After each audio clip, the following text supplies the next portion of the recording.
want to go now and get some reaction from former ICE senior attorney John Gihon. John, you hear what Alex has to say. She's been down there covering this story, as have so many of our correspondents. The situation is not improving, and you've got an administration, Kamala Harris, in charge here, not holding a press conference to talk about how she's going to address it, not really visiting the border herself in person to actually firsthand see what's happening. She's using COVID as an excuse right now to kick the can down the road. Your thoughts? Hi, Jackie. Thanks for having me back on. Whether or not Vice President Harris has a press conference, I think, is much less important than her actually getting into gear and taking action on this matter. If she's going to be the point person to deal with the surges and what's going on in the humanitarian crisis at the southern border, I really think she needs to get there. And she doesn't need to have a press op. She doesn't need to have photos taken, but she needs to get there and talk to the people, the boots on the ground, the CBP officers, the Border Patrol officers who are there and who are living it. And she needs to see the conditions that people are in, and she needs to see firsthand what's going on.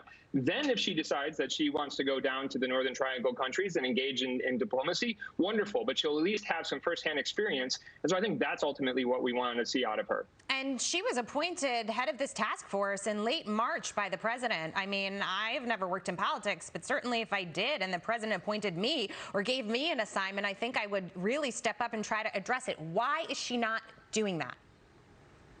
Well, I don't think President Biden did her any favors by putting her as a point person on immigration. This has become one of the third rails of American politics. And you simply can't win in this situation. You can't win on these issues. There is no solution that's going to make everyone happy on the left or the right. People on the left are unhappy with President Biden and Vice President Harris for their immigration inaction, and people on the right are obviously very unhappy with what they have done. And so he hasn't done her any favors, and I don't think that she has a clear path out of this for how to politically save herself and the administration in this situation.